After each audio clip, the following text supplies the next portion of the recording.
கல்லூரிகளுக்கு முறைகேடாக அங்கீகாரம் வழங்கியது தொடர்பாக அண்ணா பல்கலைக்கழக அதிகாரிகள் உட்பட 17 பேர் மீது லஞ்ச ஒழிப்புத்துறை வழக்கு பதிவு செய்துள்ளது. தமிழகத்தில் அண்ணா பல்கலைக்கழகத்தின் கீழ் 470க்கும் மேற்பட்ட பொறியியல் கல்லூரிகள் இயங்கி வருகின்றன. இதற்கிடையே 224 தனியார் பொறியியல் கல்லூரிகளில் 383 ஆசிரியர்கள் ஒரே நேரத்தில் 1க்கும் மேற்பட்ட கல்லூரிகளில் பணிபுரிவதாக கணக்கு காட்டப்பட்டுள்ளது என்று அறப்போர் இயக்கம் குற்றம் சாட்டியது.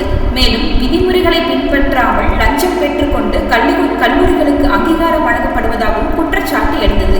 இது தொடர்பாக விசாரணை நடந்த அண்ணா பல்கலைக்கழகம் தரப்பில் 3 பேர் கொண்ட விசாரணை குழு அமைக்கப்பட்டது. இந்த குழு கல்லூரிகளில் ஆய்வு செய்த போது எஸ். மாரிச்சாமி என்ற பேராசிரியர் 11 கல்லூரிகளில் பணிபுரிவதாக ஆவணங்கள் கண்டுபிடிக்கப்பட்டது.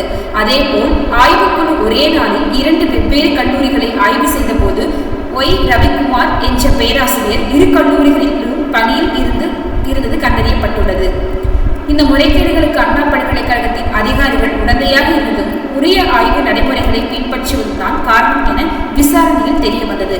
இதையடுத்து முறைகேட்டில் ஈடுபட்ட பேராசிரியர்கள் மற்றும் தொடர்புடைய கல்லூரிகளிடம் இந்த குழு விசாரணை நடத்தியது.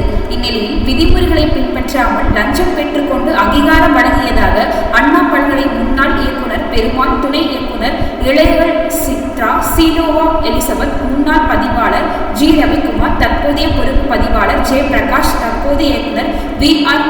கிரிதேவ், அண்ணா பல்கலைக்கழக துணை இயக்குனர் எஸ். மார்ஷல் அந்தோனி, அண்ணா பல்கலை துணை இயக்குனர் வி. மாலதி, அண்ணா பல்கலை துணை இயக்குனர் எஸ். பிரகதீஸ்வரன், அண்ணா பல்கலை துணை இயக்குனர் எஸ். சர்க்குணம் உள்ளிட்ட 10 பேர் மீது லஞ்ச ஒழிப்புத்துறை வழக்கு பதிவு செய்துள்ளது.